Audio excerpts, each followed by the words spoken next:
주님의 성령 지금 이곳에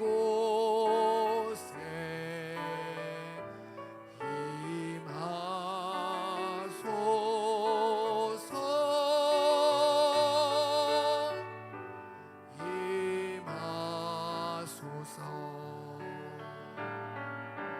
주님의 성령 지금 이곳에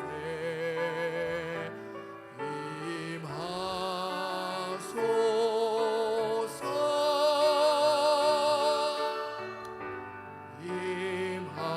임하소서.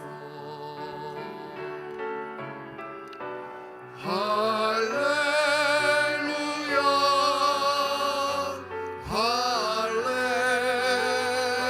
할렐루야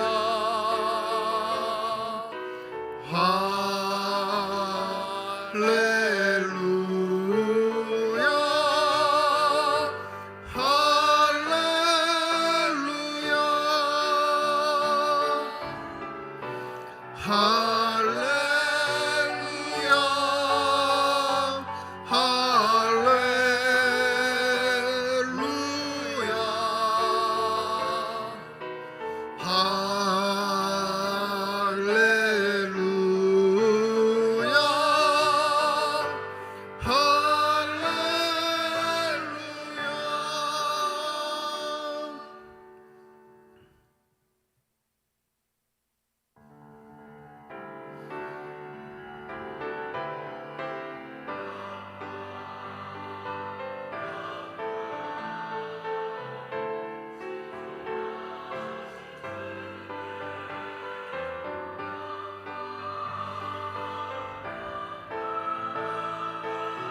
하나님은 영이시니 예배하는 자가 영과 진리로 예배할지니라. 거룩하신 하나님 아버지의 부르심을 받들어 이 자리에 나와 예배드리는 주의 자녀의 예배를 기뻐 받아 주시옵소서. 진실된 마음과 정직한 영으로 삼일체 하나님의 성호를 찬양하며 예배드릴 때 하나님이시여 영으로 임재하여 주셔서 주님만 허락하시는 기쁨과 평안이 저희 심령 가운데 가득 넘치게 하여 주시옵소서.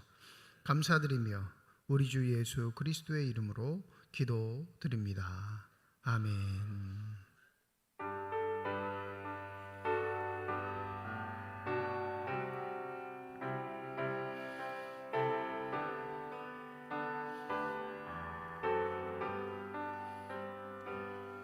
큰 영광 중에 계신 주 나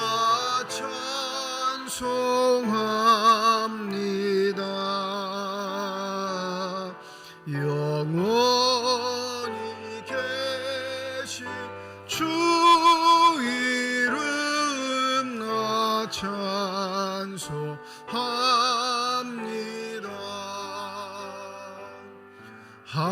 한없이 크신 능력을 나 찬송합니다.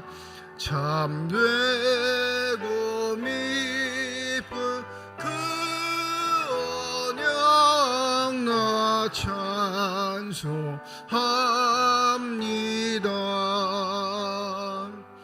온 천지 창조하시던 그 말씀 힘이 있어 영원히 변치 않는 줄 나 믿사옵니다.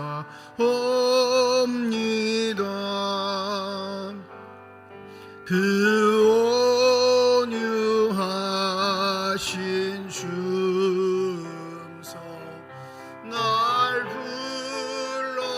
주시고 그 품에 품어 주시니 나 찬송합니다.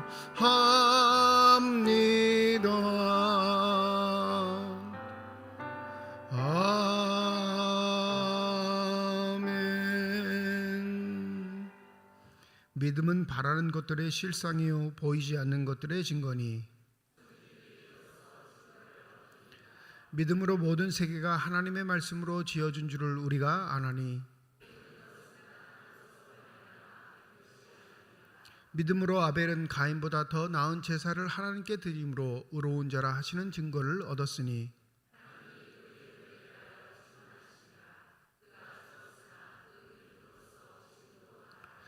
믿음으로 에녹은 죽음을 보지 않고 옮겨졌으니 하나님의 귀를 옮기심으로 다시 보이지 아니하였느니라.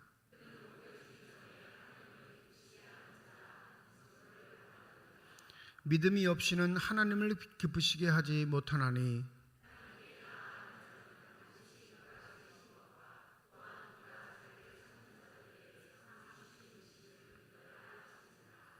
아멘. 지난 한 주간 동안의 삶을 되돌아보며 주님 앞에 참회의 기도를 드립니다.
만일 우리가 우리 죄를 자백하면 그는 미쁘시고 의로우사 우리 죄를 사하시며 우리를 모든 불의에서 깨끗하게 하실 것이라. 나는 전능하신 아버지 하나님 천지의 창조주를 믿습니다. 나는 그의 유일하신 아들 우리 주 예수 그리스도를 믿습니다. 그는 성령으로 잉태되어 동정녀 마리아에게서 나시고 본디오 빌라도에게 고난을 받아 십자가에 못 박혀 죽으시고 장사된 지 사흘 만에 죽은 자 가운데서 다시 살아나셨으며 하늘에 오르시어 전능하신 아버지 하나님 우편에 앉아 계시다가 거기로부터 살아있는 자와 죽은 자를 심판하러 오십니다. 나는 성령을 믿으며 거룩한 공교회와 성도의 교제와 죄를 용서받는 것과 몸의 부활과 영생을 믿습니다. 아멘.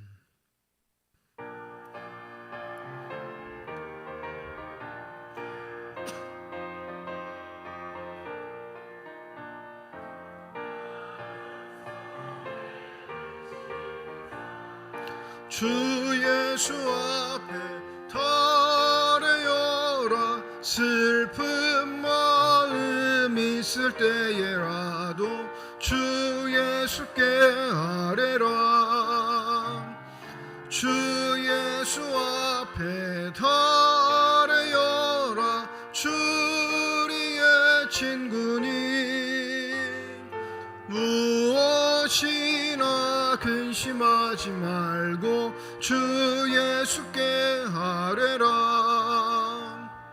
눈물 나며 기쁨 한숨 쉴 때 주 예수 앞에 달려라. 은밀한 죄 내게 있더라도 주 예수께 아뢰라. 주 예수 앞에 달려라. 주리의 친구니 무엇이나 근심하지 말고 주 예수께 아뢰라. 괴로움과 두려움 있을 때 주 예수 앞에 달려라. 내일 일을 염려하지 말고 주 예수께 아뢰라. 주 예수 앞에 달려라. 주 우리의 친구니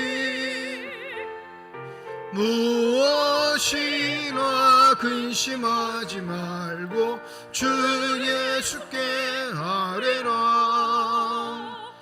죽음 앞에 겁을 내는 자여 주 예수 앞에 달려라. 하늘나라 바라보는 자여 주 예수께 아뢰라. 주 예수 앞에 달려라. 주 우리의 친구니 무엇이나 근심하지 말고 주 예수께 아뢰라.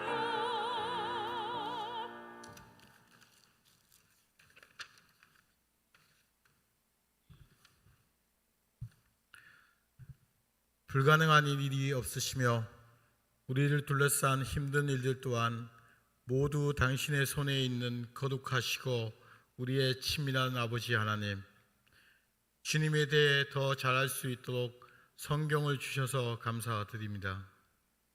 우리에게 주님의 말씀은 교훈의 나열이 아니라 주님을 향해 가는 삶의 방식입니다. 주님의 성품과 본체에 대해 더 깊이 알게 하시고 성경을 통해 우리에게 주님을 드러내 주시옵소서.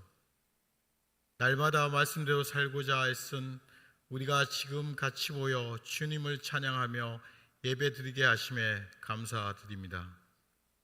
이 예배 시간이 오직 주님만 높임을 받으시는 예배가 되게 하여 주시옵소서. 우리의 생활 속에서 주님을 신뢰하지 않았던 모든 순간, 주님의 뜻을 행하지 못했던 모든 순간, 주님의 이름을 영화롭게 하지 못했던 모든 순간, 주님이 주시는 자비를 받았음에도 불구하고 우리에게 조그마한 잘못을 저지른 사람에게 자비를 베푸지 못했던 모든 순간, 때로는 침묵과 방관으로 이웃을 외면하고 진리를 외면했던 모든 순간을 용서해 주시옵소서. 우리가 성공의 가장 높은 꼭대기에 있거나 절망의 가장 깊은 골짜기에 있을지라도 주님의 사랑은 변함없으며 주님을 사랑하는 이들에게 항상 힘이 되어 주시고 주님의 변치 않는 성품에 단단히 뿌리를 내리고 있는 그 사랑을 우리도 본받아 사랑하며 사는 우리가 되게 하여 주시옵소서. 모든 교회 성경학교와 수련회가 주님의 간섭 안에서 잘 끝나게 해주셔서 감사드립니다. 배운 말씀대로 항상 주님을 묵상하며 세상 속에서 빛으로 살아가는 우리가 다음 세대가 되게 하여 주시고 그들에게 필요한 민감한 우리가 되게 하시고 중보하며 주님의 푸르른 계절의 날들이 오기를 같이 힘쓰는 우리에게 되게 하여 주시옵소서. 주님이 우리에게 부탁하신 말씀대로 살기를 바라고 기도하며 말씀을 전하시는 목사님께 영육의 강건함을 더하여 주시고 우리는 그 말씀의 귀를 열고 마음을 열고 눈을 열어 반응하게 하여 주시옵소서. 오늘도 교회 여러 곳에서 수고하시는 모든 분들의 건강을 지켜주시고 몸이 아픈 분들을 일일이 찾아가 주셔서 그분들의 아픈 부위를 만져주시고 이문하여 주시고 고쳐 주시옵소서. 우리보다 우리를 더 잘 아시고 사랑해 주시는 예수님의 이름으로 기도드립니다. 아멘.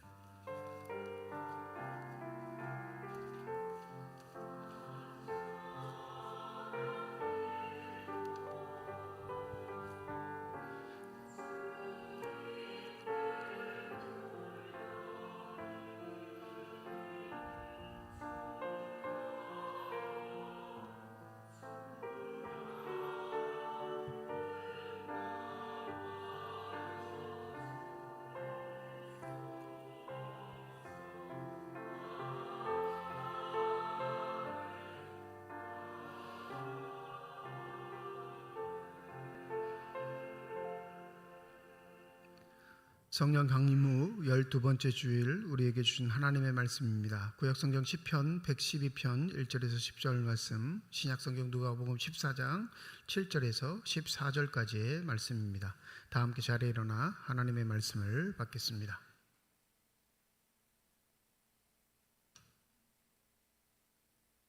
오늘 우리에게 주시는 하나님의 말씀입니다. 할렐루야. 여호와를 경외하며 그의 계명을 크게 즐거워하는 자는 복이 있도다. 그의 후손이 땅에서 강성하며 정직한 자들의 후손에게 복이 있으리로다. 부와 재물이 그의 집에 있으며 그의 공의가 영구히 서 있으리로다. 정직한 자들에게는 흑암 중에 빛이 일어나나니 그는 자비롭고 긍휼이 많으며 의로우니로다. 은혜를 베풀며 구워주는 자는 잘 되나니 그 일을 정의로 행하리로다. 그는 영원히 흔들리지 아니하며 의인은 영원히 기억되리로다. 그는 흉한 소문을 두려워하지 아니하며 여호와를 의뢰하고 그의 마음을 굳게 정하였도다. 그의 마음이 견고하여 두려워하지 아니할 것이라. 그의 대적들이 받는 보응을 마침내 보리로다. 그가 재물을 흩어 빈궁한 자들에게 주었으니 그의 의가 영구히 있고 그의 뿔이 영광 중에 들리리로다. 악인은 이를 보고 한탄하여 이를 갈면서 소멸되리니 악인들의 욕망은 사라지리로다.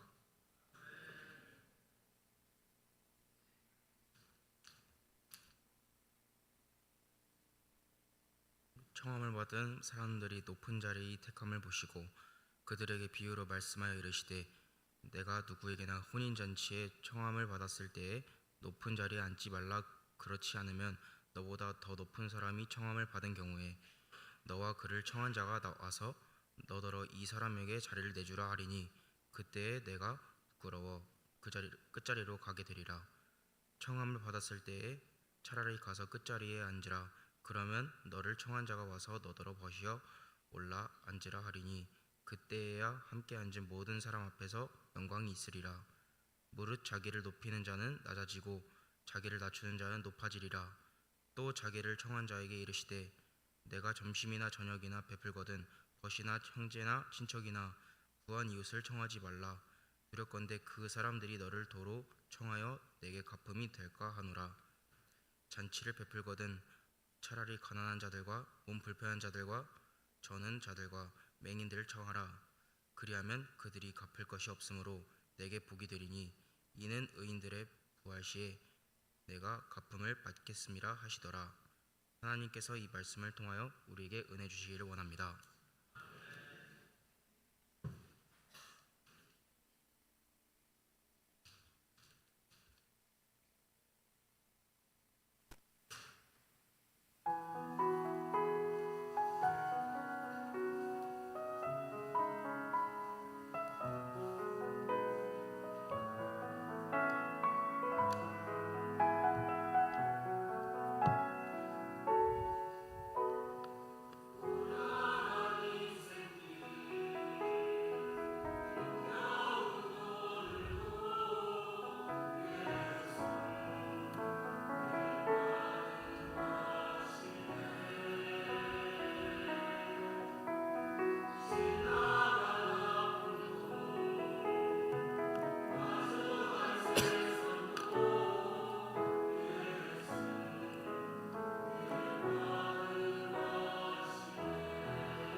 아멘.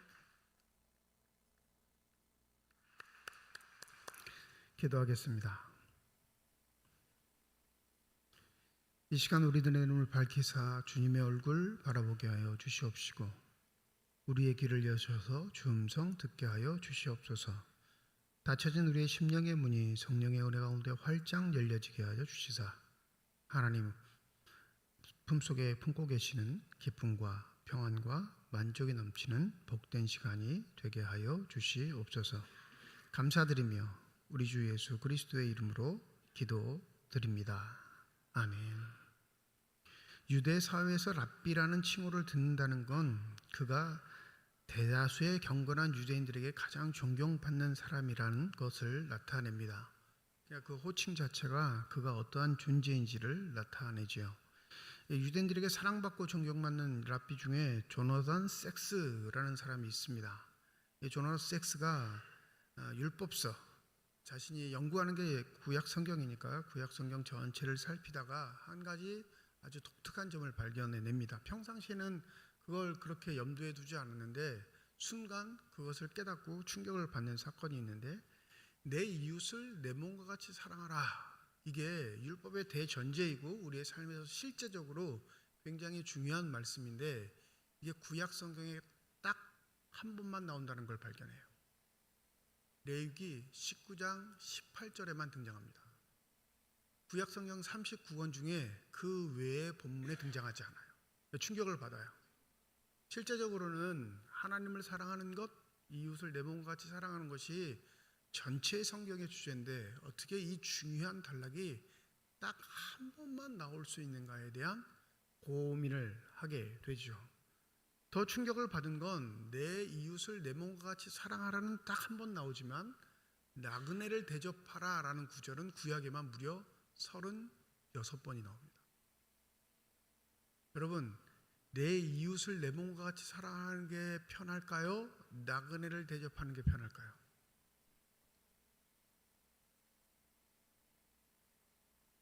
표정들이, 목사님은 꼭 질문을 하시는데 질문 안 하면 안 돼요? 이런 표정이신데. 내 이웃을 내 몸과 같이 사랑하라는 대전제 때문에 예수를 만났던 대부분의 랍비들이 질문했던 게 뭐냐면 내 이웃이 누구입니까를 물어요. 내 이웃을 규정해줘야 그 이웃을 사랑할 수 있기 때문에 그렇죠.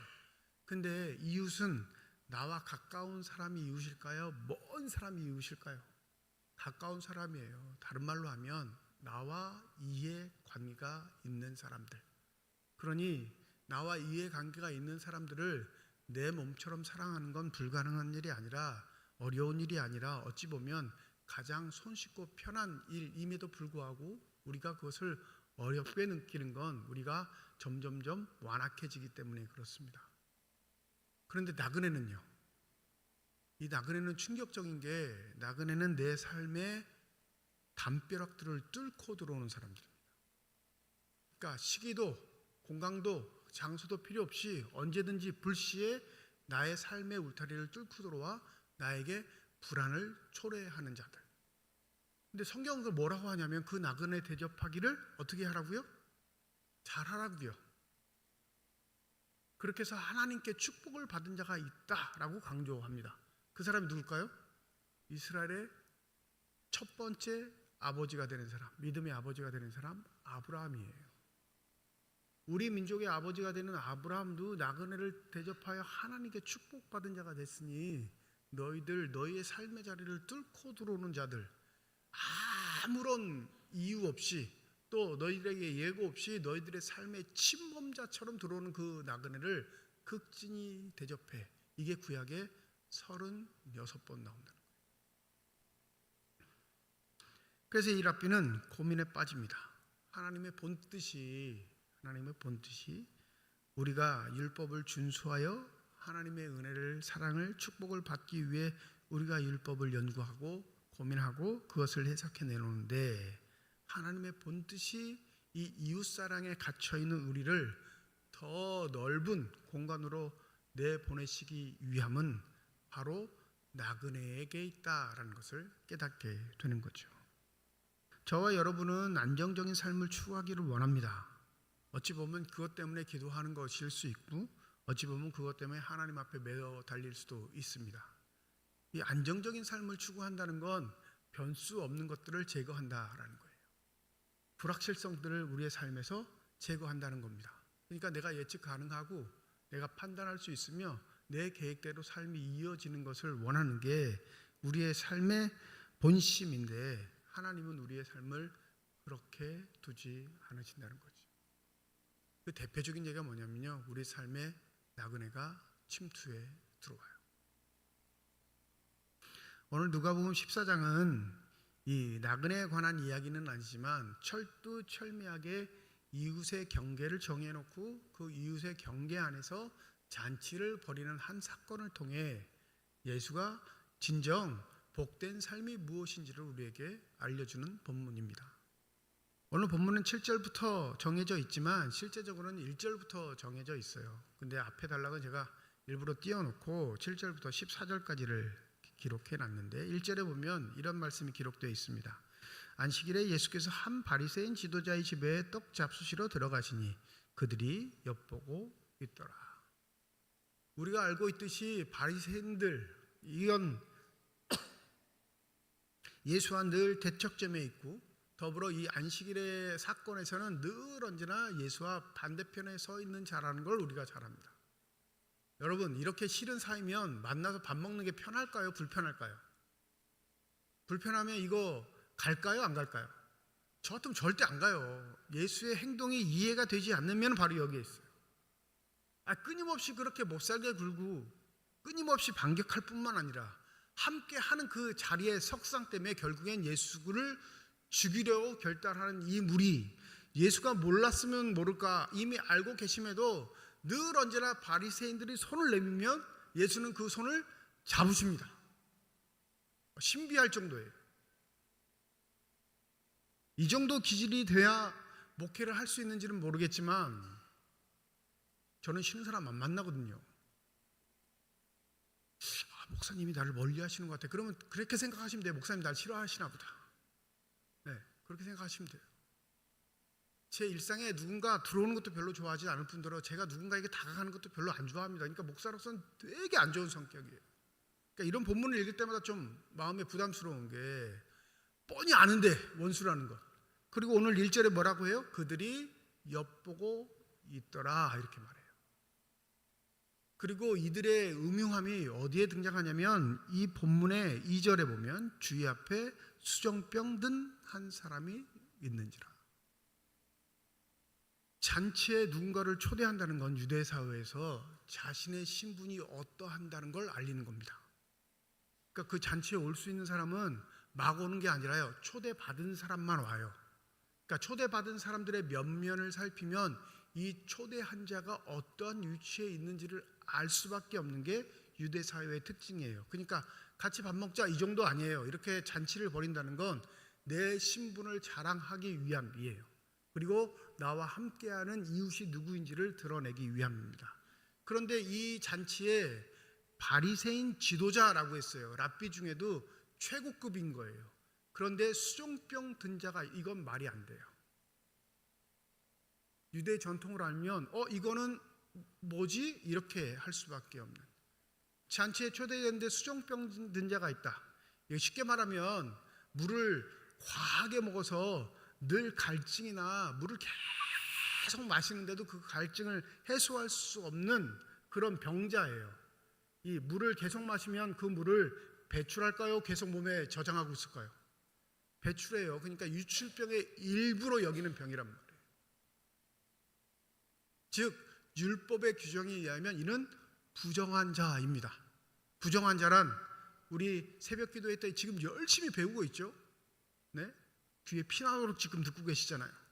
부정한 자는 죄인이다 아니다? 죄인 아니에요. 부정한 자는 하나님 앞에 나가지 못하는 자입니다. 죄인은요, 하나님 앞에 나갈까요? 못 나갈까요? 못 나간다고 생각하시는데 나가요. 죄인은. 왜요? 죄가 있으니까 죄를 사함받기 위해 제사 드리러 나가야죠. 그래서 속죄제와 속건제는 죄인들이 드리는 제사예요. 구약의 율법에. 그러니 죄인이 하나님의 성전에 나갈 수 없는 게 아니라 나가요. 죄인이 나가서 죄를 속죄받고 의인으로서 사는 삶이 구약 제사의 법칙인데, 이 죄인보다 삶의 자리에서 더 혐오하는 사람들은 누구냐면 부정한 자들입니다. 부정한 자는 죄인은 아닌데 이 부정함으로 딱 판결이 나면 성전에 나갈 수 없습니다. 그럼 이 사람의 죄는 어떻게 해결해요? 성전에 못 나가는데. 그러니 이 부정한 자는 정결의 기간을 거쳐요. 깨끗해지는 기간을 거쳐 정결하다 판정을 받았을 시에 성전에 나가, 성막에 나가 제사를 드릴 수 있는 자격을 얻는 겁니다. 그러면 유대 율법사에서 가장 극심하게 아주 끔찍스러울 만큼, 아주 결벽증이 있을 만큼 혐오스러워하는 일들은 뭘까요? 나를 부정하게 만드는 거예요. 그게 음식이든 사람이든 나를 부정하게 만드는 걸 가장 혐오스러워하고 끔찍하게 생각합니다. 죄 있는 건 성전에 가서 해소해서 사함을 받으면 되지만, 성전이 가는 일을 막혀버리면 끊임없이 그 죄의 문제를 자신의 삶에서 쌓고 살 수밖에 없기 때문에 삶의 일상에서는 정결한 자, 즉 성전에 나갈 수 있는 자로서 인정을 받는 게 가장 복된 길이라 생각하는 거죠. 그러니 잔치를 초대할 때 그 잔치에 병자가 들어올 수 있을까요? 없을까요? 없습니다. 절대 없어요. 왜 그러냐면 같이 잔치에 초대된 자들이 기겁하고 다 도망가 버립니다. 왜요? 그 사람과 접촉만 하면 내가 무슨 사람이 되는 거예요? 부정한 자가 되거든요. 그러면 이 부정한 자를 잔치에 초대한 주인은 뭐가 되는 거죠? 유대사에서는 가장 못된 놈이 되는 거예요. 혐오스러운 인간이 되는 겁니다. 초대한 모든 자들을 성전에 나갈 수 없게 만드는 범죄자의 수령이 되는 거예요. 그런데 이 잔치에 누가 와 있다고요? 수정병 든 자, 즉 율법의 규칙으로 보면 부정한 자가 그 잔치에 와 있습니다. 바리새인의 지도자라면 일반 하층민들이 올까요? 가장 높은 사람들이 올까요? 높은 사람들이 와요. 그러면 이 자리에 수정병 든 자도 있고 예수도 초대받았는데, 나머지 동료들은 이 수정병 든 자가 오는 걸 알았을까요? 몰랐을까요? 알았겠죠. 이건 이 무리가 단체로 예수를 골탕 먹이기 위해 함정으로 만든 잔치입니다. 우리가 잘 알듯이 이 수정병 든 자는 예수가 치유하셔요. 치유하시고 난 다음에 사건이 바로 7절부터 쭉 나열되어 있는, 14절에 나열되어 있는 잔치에 초대받은 자와 잔치에 초대하는 자에 대한 이야기입니다. 함정에 빠지셨음에도 불구하고 예수께서 이 잔치에 초대받은 자들과 잔치에 초대하는 자의 이야기를 비유로 설명하시는 걸 우리가 오늘 본문에서 볼 수 있게 되는 거죠. 여러분, 이 바리새인 지도자는 예수를 함정에 빠뜨리기 위해 자신의 삶의 자리에는 절대 초대하지 않았던 이 부정결한 자, 수정병 든 자를 초대합니다. 이것도 자신의 일종의 이익을 위함이에요. 그러면 이 수정병 든 자는 이웃일까요? 나그네일까요? 네? 이 수정병 든 자는 지금 이 바리새인 지도자의 이익, 무슨 이익? 예수를 골탕 먹이기 위한 목적의 도구로 사용되니까 이는 수정병자는 이 순간에는 이웃인 거예요. 왜요? 나와 이해관계가 있거든요. 나그네 나와 이해관계가 있어요? 없어요? 없어요. 원래 수정병 든 자는 이 바리새인 지도자의 직급으로 따질 때는 나그네에 불과한 사람입니다. 다른 말로 하면 절대 이웃의 경계 안에 들어올 수 없는 자인데, 자신의 사사로운 유익, 즉 예수를 함정에 몰아넣어서 그를 골탕을 먹이기로 할 때는 반드시 필요한 존재이기에 나그네였던 자를 이웃으로 탈바꿈하여 자기의 잔치 자리에 초대한 이 완악함, 뻔히 알고 있음에도 불구하고 예수는 이 죄를 추궁하지 않으시고 잔치에 초대된 자의 자세와 초대하는 자의 삶의 태도가 무엇인지를 우리에게 알려주고 계시는 겁니다. 여러분, 잔치에 초대된 자, 바리새인의 지도자이니까 다 직급들이 높을 거예요. 누가 낮은 자리에 앉고 싶어 하겠어요? 그죠?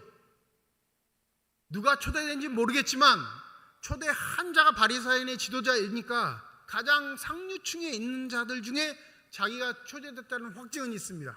그래, 나 정도 이상의 사람들은 올 수도 있겠지만 내 정도면 이 상급 자리에 앉으면 괜찮을 거야 생각하는 자신의 판단을 믿고 가장 높은 좌석에 앉았다가 무슨 망신을 당하냐면 이 잔치를 개최했던 자가 에이 일어나 저 옆으로 가 그러면 그 망신살이가 어떠하겠느냐, 이 얘기를 예수가 비유로 설명하죠. 이 본문 이해되지 않는 거 아니시죠? 그러면서 우리에게 삶의 진리를 가르치시는데 우리 11절 다 함께 읽어보시죠. 11절입니다. 시작.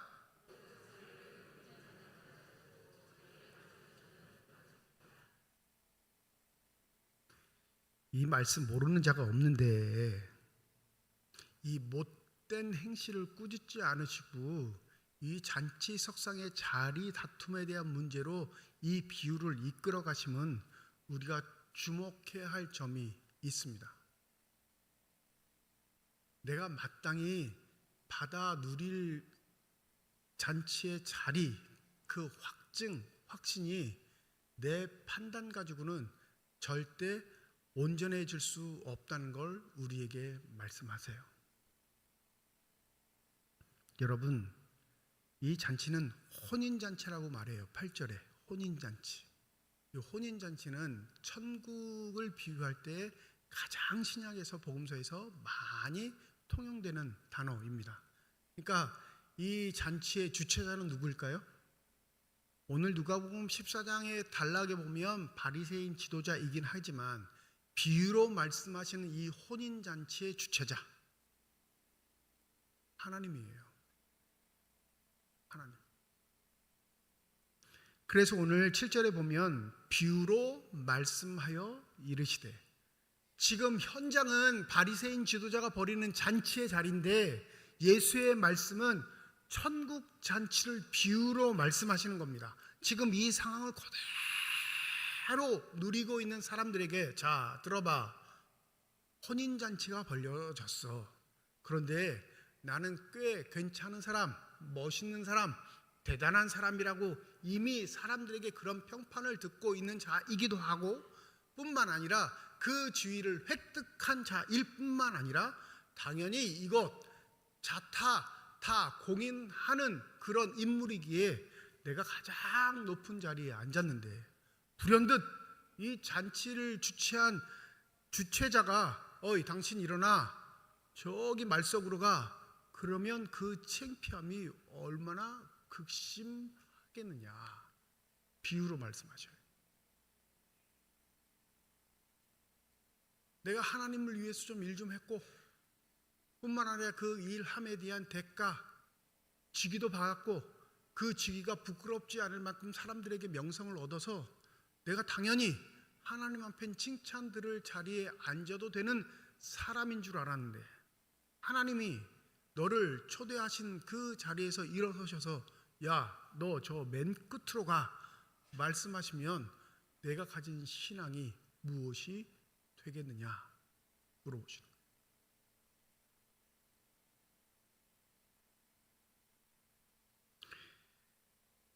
요즘 마음이 불편한 시기를 보냅니다. 여러분 때문 아닙니다. 우리 삼척중앙교회 교인들 때문은 아니에요. 만약에 삼척중앙교회 교인들 때문에 마음을 불편하면 불편하다고 말도 안 하죠. 그죠? 목사는 숨기는데 규제해요, 여러분. 네? 안 그런 척하면서 웃고, 네? 자기 마음속에 은혜가 없으면서도 은혜가 있는 것처럼 사는 거에 규제해요. 목사 돼보시면 알아요. 다 그렇게 변해요. 안 그러면 못 살아남거든요. 왜 그러면 주위에 있는 목회자들 문제들 때문입니다. 수십 년을 섬기다가 은퇴를 앞두고 당하는 여러 가지 사건들. 내일도 아닌데 내일처럼 괴로운 건 그 못된 교인들 때문에 그래요.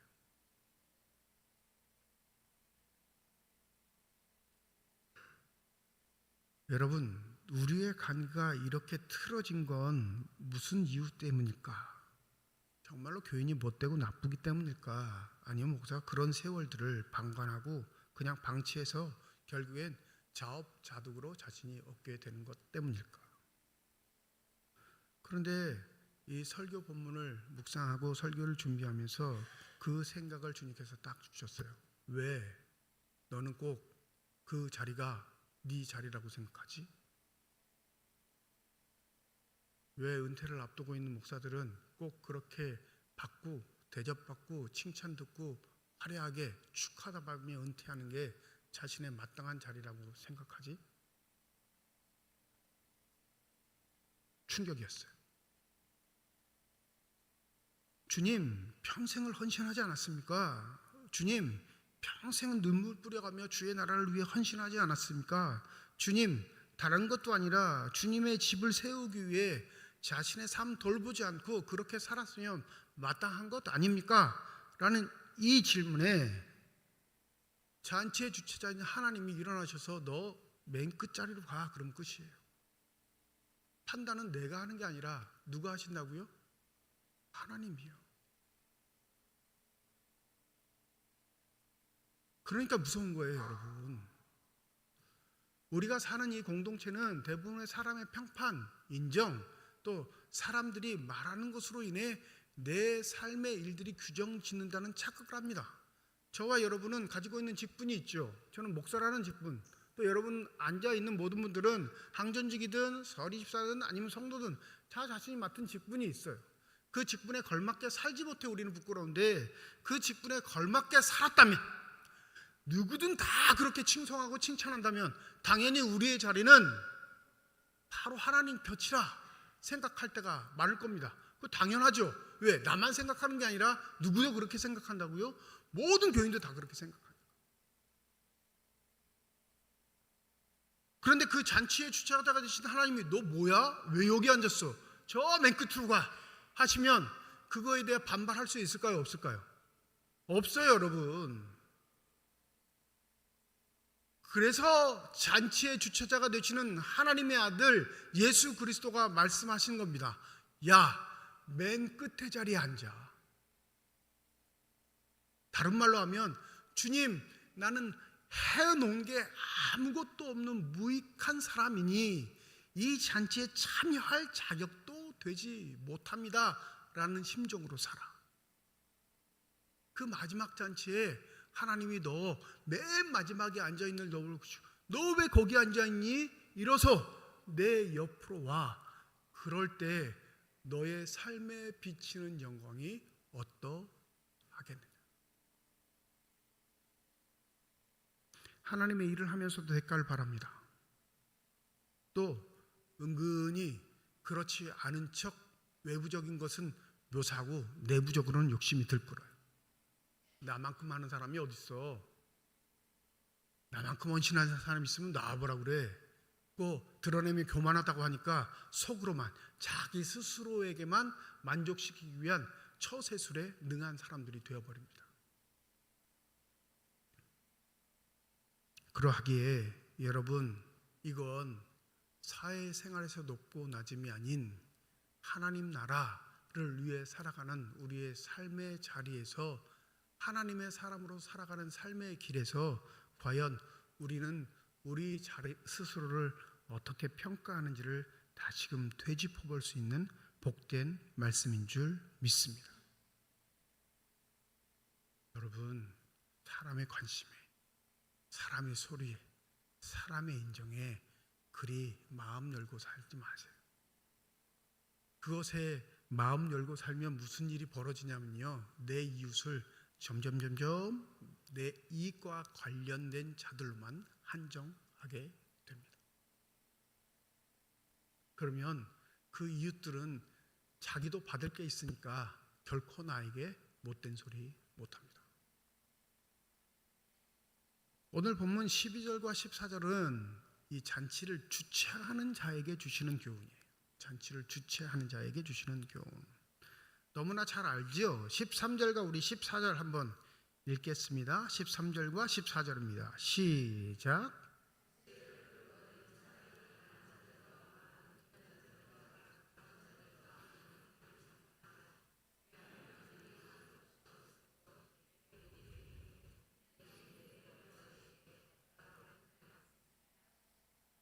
이 예수의 말씀을 유대 사회 현실에서 이게 실현 가능할까요? 불가능할까요? 네? 당대 이 지금 바리새인 지도자 집에 모인 사람들이 이 비유를 듣고 있는데, 야, 잔치를 벌려면 잘 들어. 이런 사람들만 초대해. 해가지고 지금 우리가 13절과 14절을 읽었는데 이게 실현 가능성이 있어요? 없어요? 없습니다. 더불어 율법 레위기 21장에는 이들은 절대 제사장이 될 수 없는 사람이라고 지목된 사람들입니다.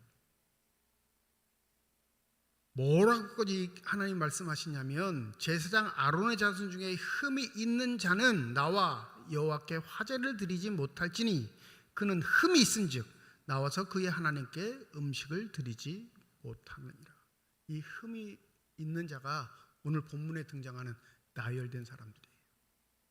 이 흠이 있으니 이들은 어떤 자예요? 정결한 자예요? 부정한 자예요? 부정한 자이니까 잔치에 초대받을 수도 없을 뿐더러 초대해서도 안 되는데, 잔치를 주최한 자들에게 뭐라고 하세요? 이런 자들 초대해. 충격이죠. 왜요? 경건 생활이 삶의 최고의 가치인 유대인들, 특별히 바리새인들에게 이건 진짜 말도 안 되는 일인 겁니다. 좀 너그럽게 말한다면 여러분, 서론의 이야기처럼 내 이웃을 초대하지 말고 나그네를 초대해라는 거예요. 우리의 삶의 현실에서 너를 불안하게 만들고 너를 부정하게 만들지도 모르며 너의 주머니를 얼마나 털어갈지 모르는 그 사람들을 초대할 때 하나님은 너에게 복이 있다 할 거예요. 이게 가능할까요? 불가능할까요?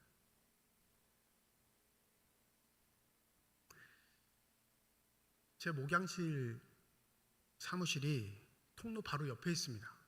앞문으로 들어오면 제일 안쪽에 있지만 뒷문으로 들어오면 제일 첫 번째 사무실이 목양실이에요. 이 목양실 문을 종종 여는 사람이 있는데 부지불식간에 문을 여는 나그네들이 종종 존재합니다. 이 나그네들이 환대를 받을 만한 나그네들일까요? 조금 멀리 하고 싶은 나그네들일까요? 네, 거린들이 종종 문을 열어요. 과거에는 주머니 털어서 자줬어요. 제가 지갑이 장지갑이에요. 이거 옛날 사람들이 쓰는 건데, 장지갑을 쓰는 이유가 지폐를 꾸기기 싫어서 장지갑을 써요. 제가 남달리 국민의식이 있고 그래서 그런 게 아니라 돈 꾸겨지는 게 싫어서 그러는 거예요. 그냥 유일한 이유는. 그런데 그 장지갑에 10,000원짜리나 5,000원짜리는 같이 사는 분이 다 빼가요. 잔돈 필요 없지? 그리고 빼가버려요. 10,000원과 5,000원은 본인 잔돈이라 생각하는 것 같아요. 그래서 이 장지갑에는 지폐는 대부분 50,000원짜리가 들어올 경우가 많습니다. 그럼 이 나그네가 문을 열고 자비 좀 주세요. 이 10,000원짜리가 있을 땐 고민이 하나도 안 돼요. 어휴, 그러시냐고. 50,000원짜리가 있을 때는요, 사무실로 가라 그럴까? 이 순간, 사람은 아주 기가 막혀요. 긴 시간 아닙니다. 순간 별의별 생각이 휙 다 돕니다. 50,000원짜리 몇 번 빼줬어요. 어디 가는지 묻지도 않고, 잘 가시라. 또 어떤 분은 50,000원 받고 가다 돌아옵니다. 그리고 문을 다시 한번 쭉 밀면서 10,000원만 더 주면 안 돼요? 이런 분.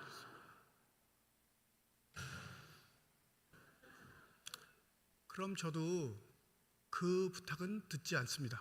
왜요? 10,000원짜리가 없으니까. 미안하다고. 그게 다라고.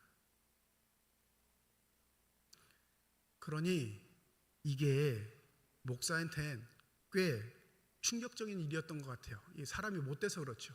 누가 얘기도 없이 문을 쫙 열면 겁부터 납니다. 네.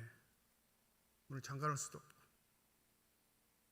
웃으면서 하는 얘기지만 이게 나그네가 우리의 삶에 침투할 때 당하게 되는 어려움들이에요. 그러니 절대 우리의 삶의 자리에 나그네 초대하지 않습니다. 나그네 못 들어오게 벽 쌓고요, 담 쌓고요, 문 잠그고요, 확인 절차 거치고요, CCTV까지 설치합니다. 왜요? 내 이웃을 확인할 때만 문을 열어주는 거죠. 그런데 이런 삶은 복이 있다, 복이 없다? 복이 없다 합니다. 무슨 복이? 하늘의 상급.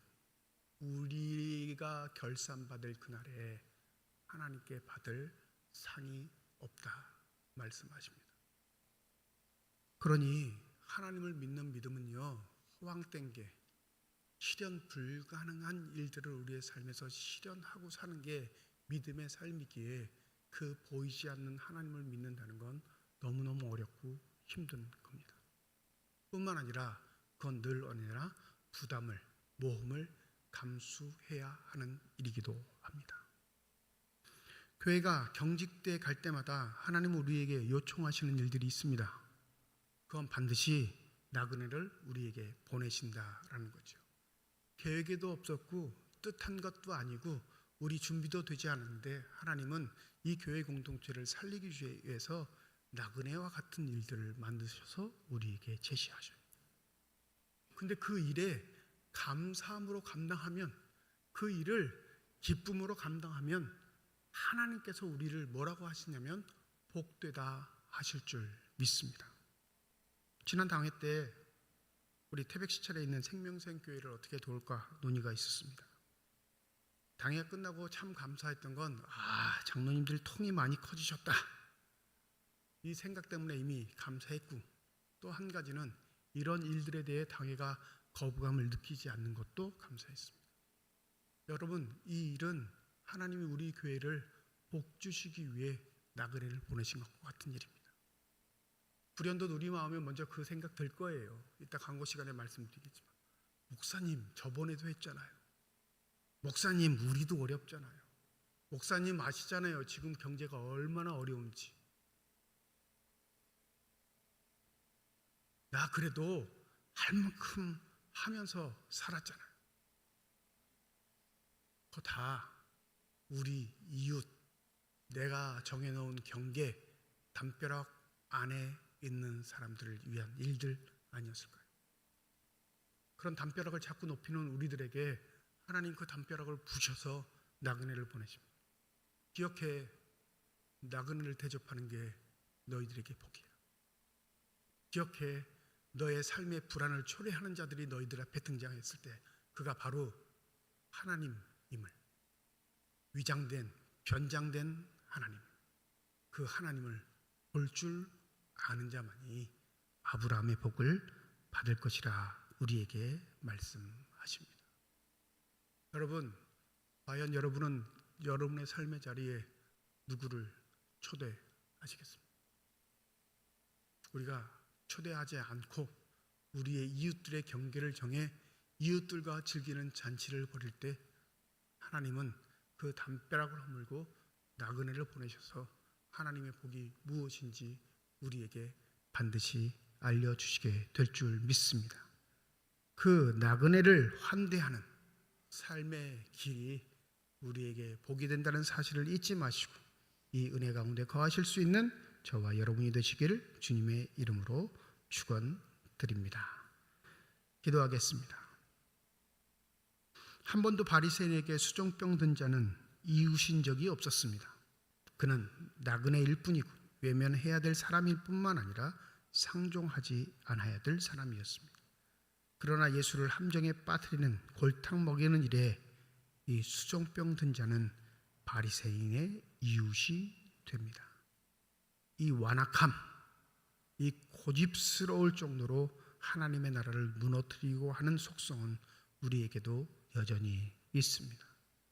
그러하게 우리를 사랑하셔서 나그네를 보내시사 우리의 담벼락을 허무시고 하나님의 복이 무엇인지 우리에게 알리시는 하나님의 음성이 있습니다. 주님, 불안하지만, 초조하지만, 두렵지만 이 나그네를 주님의 뜻으로 알고 우리의 삶의 자리에 받아들일 수 있는 결단이 있어 하나님의 복을 누릴 수 있는 신실한 믿음의 사람들 되게 하여 주시옵소서. 감사드리며 우리 주 예수 그리스도의 이름으로 기도드립니다. 아멘.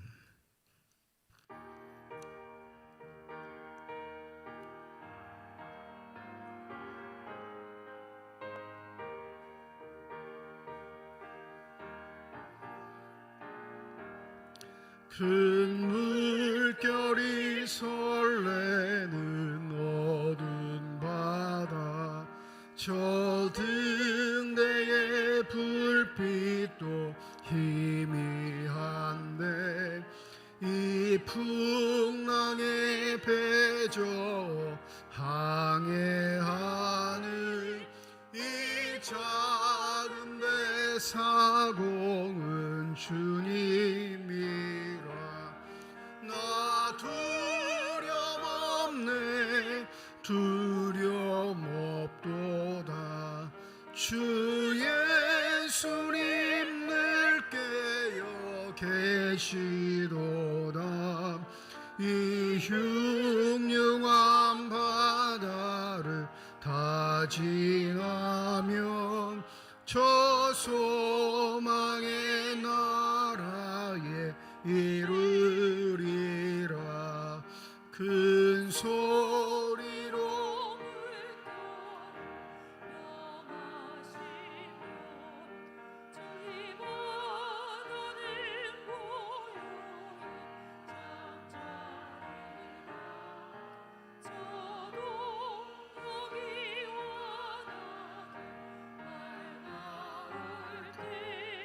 나 주 함께 이 바다 건너가.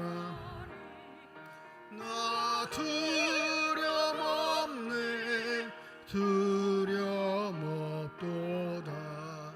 주 예수님 늘 깨어 계시도다. 이 흉흉한 바다를 다 지나면 저 소망의 나라에 이르리라.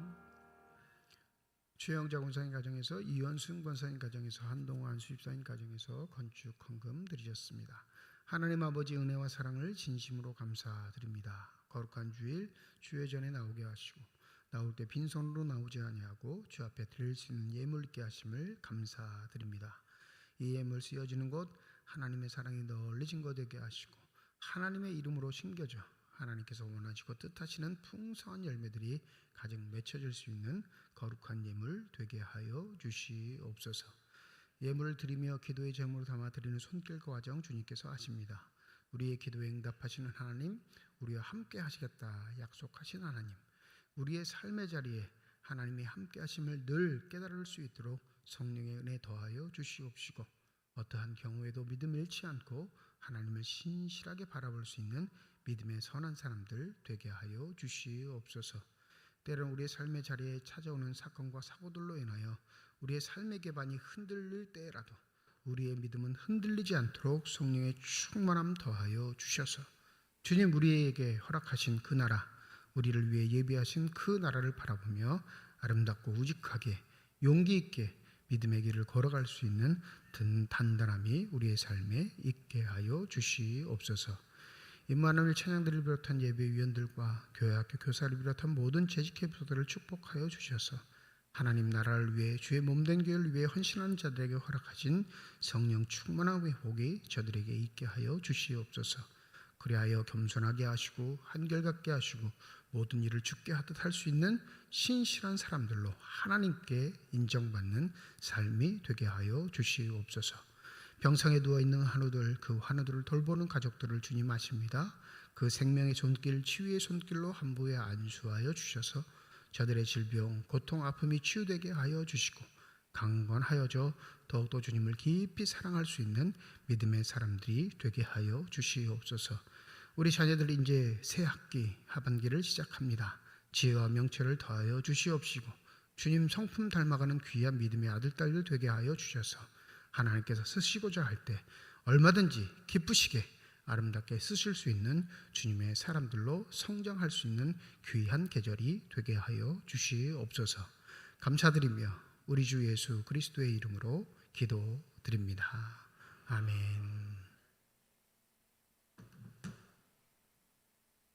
우리 함께 인사하겠습니다. 하나님의 축복이 여러분과 함께. 네, 감사합니다. 옆에 분과 인사하시죠. 하나님의 축복이 옆에 계신 분과 함께. 고맙습니다. 오늘 주일 예배는 오전 1부 예배, 2부 예배 드리고요. 오후 2시에 찬양 예배로 모이는 주일입니다. 오늘 오후 찬양 예배는 교회학교 여름 행사 보고 예배로 드립니다. 우리 수고하신 교사들 또 참여했던 학생들 여러분 생각하시면서 함께 보고 예배 오시고요. 함께 격려하고 축하할 수 있도록 그렇게 귀한 자리 될 수 있도록 많이들 오셔서 함께 해주시면 감사하겠습니다. 다음 주일 예배는 1부, 2부 예배와 오후 2시 찬양 예배로 모이겠습니다. 내일 9월 1일입니다. 월요일 새벽 5시 본당에서 우리 9월을 여는 월삭 기도회 새벽 기도회 드리도록 하겠습니다. 많이 오셔서 9월 첫날 기도로서 시작할 수 있는 귀한 삶이 되시기를 축복합니다. 정기 재직회가 다음 주일 2부 예배 위에 본당에서 있습니다. 2025년 하반기 장학생 명단 여러분들에게 알려드립니다. 청소년부, 청년부, 고채용권사 장학금, 우리 노예에 소속된 목회자 자녀 장학금, 외부 학생들, 또 교육자 장학금 이렇게 6항목으로 장학생들 선정해서 우리 장학금이 이번 주에 지급이 됩니다. 장학금에 동참해주신 모든 분들께 감사드리고 멈추지 마시고 자녀들에게 좋은 일이 있거나 기쁜 일이 있으시면 꼭 장학금 하셔서 우리 자녀들 더 혜택을 누릴 수 있도록 협력해 주시면 감사하겠습니다. 하반기 소그룹 성경 공부반 사무실로 신청해 주시면 되겠습니다. 다음 주에 예비 모임이 있을 겁니다. 예비 모임 다음 주에 광고를 따라 한번 드릴 테니까요. 바울의 선교여행 우리 내년에 지금 당에서 결정이 됐는데 우리 성지순례 이 바울의 선교지 쪽이 가능치 않을까 이렇게 생각을 하고 있는데 예비 차원에서 겸사겸사 이렇게 성경 공부하니까 관심이 있으신 분들 사무실로 신청하시면 되겠습니다. 평신도 성경 강사 수강생을 모집합니다. 우리 교회에서 모집하는 건 아니고요. 우리 강원 동로에 성서학원이라는 곳이 있는데 우리 노회 차원에서 이 성경 교사를 모집합니다. 우리 교회는 담당 교육부 교육자들이 다 있는데 지금 부교육자 수급이 안 돼서 굉장히 어려움을 겪고 있는 교회들이 많아요. 부목사가 2명 있는 교회가 2분 다 나가신 후에 5년 동안 구해지지 않아서 담임 목사 혼자 목회하시는 교회도 꽤 많습니다. 그래서 이런 애로사항들을 조금 극복하고자 우리 평신도들을 대상으로 해서 교회에서 준비되신 분들 당회장 추천서를 받고 등록을 하시면 2학기 동안 그러니까 내년 여름쯤에 이제 끝나죠. 올 가을에 시작하면 내년 봄까지 하면 2학기인데 2학기 교육을 받으시면 교회에서 아동부나 유치부나 이렇게 이런 데서 설교할 수 있는 자격을 주는 노예 그러니까 어떻게 보면 자격증이에요. 이걸 주겠다 해서 이번에 최초로 시작하는데 혹시 관심이 있는 분들 교육 내용이 참 좋습니다. 성경 구약 신약, 교회학교 설교법, 그다음에 교회 행정들 2학기 동안 배울 수 있고요. 2학기 동안 등록금은 25만 원입니다. 25만 원이면 중학교 다 다닐 수 있는 거예요. 혹시 관심이 있으신 분들 내가 설교하려고 하는 게 아니라 좀 배워보고 싶다 하시는 분들은 상관없으니까 관심이 있으신 분들은 우리 교육자실 우리 부목사님들에게 말씀하시고 또 신청하시면 되겠습니다. 설교에 잠깐 말씀드렸는데 우리 지난 수요일이죠. 지난 수요일 날인가 생명생교회 태백시찰에 속한 생명생교회가 화재로 전소가 됐습니다. 교회도 전소됐고 목사님 사택도 전소됐고 화재의 시작은 옆집에서 시작됐는데 옆집에 불이 교회에 붙고 그다음에 사택도 다 전소됐는데 이 옆집도 굉장히 힘들게 사시는 가난한 집이라 보상이 불가합니다.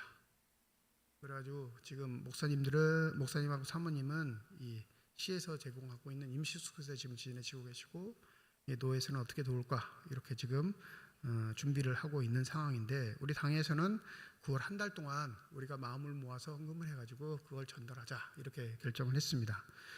지난번 영남 산불 때도 여러분들이 많이 헌금해 주셔서 우리가 잘 전달했는데 또 한 번 부담스러운 일인 건 압니다. 그런데 이걸 하나님이 분명히 기뻐하실 줄 믿습니다. 그래서 여러분 부담스러우고 화나면 안 하셔도 돼요. 억지로 하는 건 하나님이 받지 않으시니까.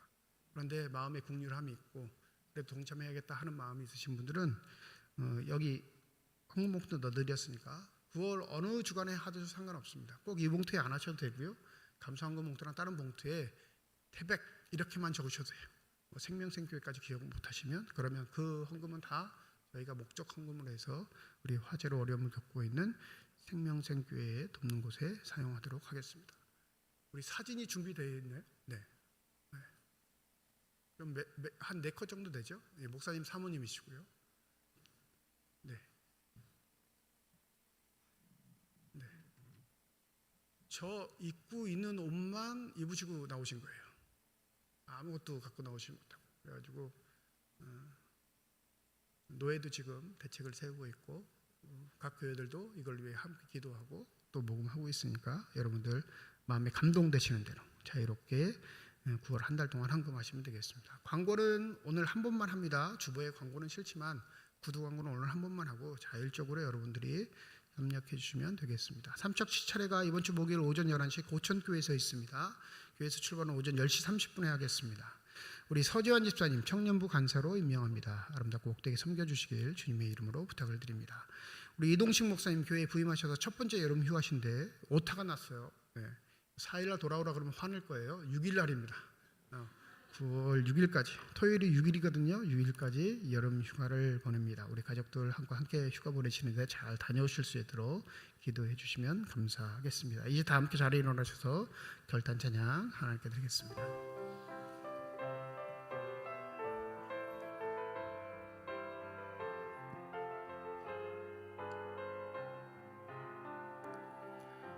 주님 다시 오실 때까지 나는 이 길을 가리라.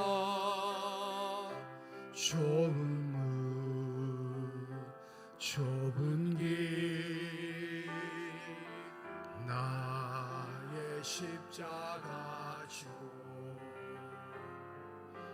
나의 가는 이 길 끝에서 나는 주님을 보리라. 영광의 내 주님 나를 맞아주시. 주님 다시 오실 때까지 나는 일어나 달려가리라. 주의 영광 온 땅 덮을 때 나는 일어나 노래하리. 내 사모하는 주님 온 세상